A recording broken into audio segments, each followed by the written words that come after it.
सभी को पता है कि भारत में कोविड-19 कोरोना वायरस को लेकर के जो हालात चल रहे हैं कि कहीं ना कहीं भारत में अगर हम बात करें तो भारत में 15,000 से ज़्यादा मामले पहुंच चुके हैं और भारत के अंदर राज्यों की अगर हम बात करें तो महाराष्ट्र में ये 3,000 के पार यह आंकड़ा जा चुका है।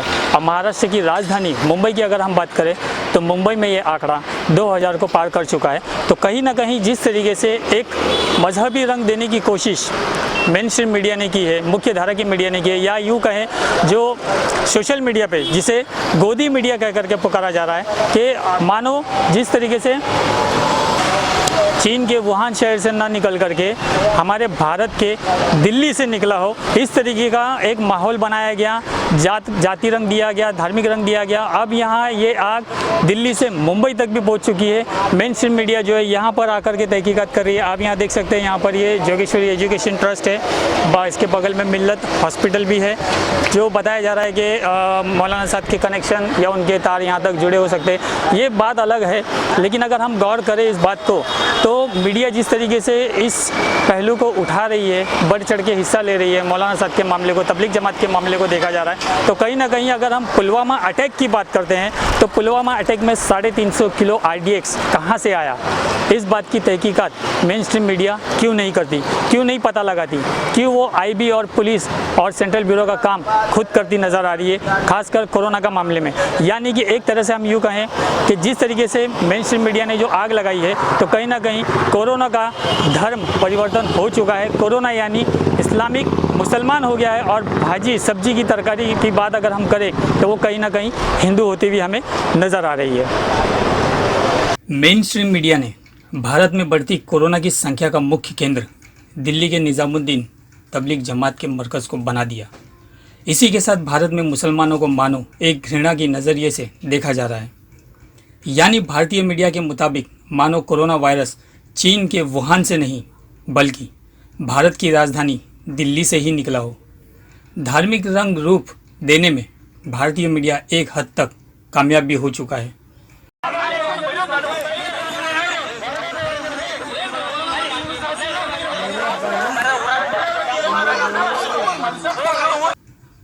इस वीडियो में आप साफ तौर पे देख सकते हैं कि किस तरह ये दो शख्स को गांव वालों ने गांव के बाहर ही रोक लिया और उनके साथ मारपीट करने लगे। हमारा सवाल है अराजकता फैलाने वालों से, उनसे जो तथाकथित खुद को ज्ञानी और राष्ट्रवादी समझते हैं। अब इसे क्या कहेंगे, कोरोना जिहाद या कोरोना लिंचिंग? जैसा कि आपने देखा इस रिपोर्ट के अनुसार किस तरीके से मुसलमानों को दाढ़ी टोपी देख करके टारगेट किया जा रहा है कि कहीं ना कहीं कि यही लोग जिम्मेदार है कोरोना वायरस के। तो साथ ही साथ मैं इस बात पर भी रोशनी डालता चलूँ कि जिस तरीके से कोरोना वायरस को लेकर के तबलीग जमात को जोड़ा गया और तबलीग जमात के ऊपर एक तरह से जिस तरीके से लांछन लगाया गया, ये हम मानते हैं, इस बात से इनकार नहीं है कि हो सकता है उनसे चूक हुई हो। तो क्या ये चूक लातूर में नहीं हो रही है? लातूर में भी लिम्बाड़ा गांव में हज़ारों 1500 के तकरीबन लॉकडाउन में वहाँ पर भी सन्यासी लोग फंसे हुए। तो मेन स्ट्रीम मीडिया इस बात को क्यों नहीं दिखा रहा? महाराष्ट्र के जिला लातूर गांव राठौड़ में महाअनुभव पंथ सत्संग कार्यक्रम में 26 फरवरी से 26 मार्च तक के सत्संग में आए थे। दरअसल ये साधक अपने आश्रम से निकलते हैं और गांव-गांव जाकर अपने धर्म का प्रचार करते हैं। ये साधक पुणे से 80 किलोमीटर दूर एक आश्रम से 26 फरवरी को लातूर के निलंगा तहसील के राठौड़ गांव में आए थे।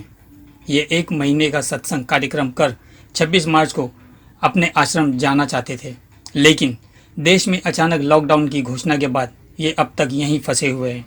ठीक इसी तरह दिल्ली के मरकज़ का भी हाल देखने को मिला, लेकिन मरकज़ को लेकर पुरजोर हंगामा चल रहा है और यहाँ एक सन्नाटा पसरा हुआ है। जैसे कि अब इस बात को हमें समझना ज़रूरी है क्योंकि जिस तरीके से प्रधानमंत्री नरेंद्र मोदी ने कोरोना को लेकर के बात कही थी कि स्क्रीनिंग चल रही है हर इंटरनेशनल एयरपोर्ट पर, जितने भी बाहर से जो यात्री आ रहे हैं उन लोगों की स्क्रीनिंग हो रही है। तो यहाँ पर मैं आपको दिखाना चाहूँगा, फिलहाल यहाँ मेरे पीछे झुग्गी बस्ती है और तमाम ऐसी झुग्गी बस्तियाँ आपको हमारे देश के हर राज्य में आपको देखने को मिलेंगी। तो कहीं ना कहीं क्या ये जो विदेश से जो लौट करके आए हैं, यानी ये जो एक महामारी जो आई है हमारे भारत में, ये विदेश से ही कोई ना कोई लेकर के आया है, कैरी करते हुए आया है। तो ये जो झोपड़पट्टी के जो गरीब लोग हैं ये लोग नहीं गए थे। तो साथ ही साथ यहाँ पर एक चीज़ मैं और गौर करवाना चाहूँगा चाहूँगा कि आप मेरे पीछे देख सकते हैं कि इस इमारत के पीछे ही क्वारंटीन जोन बनाया जा रहा है बीएमसी द्वारा मुंबई की।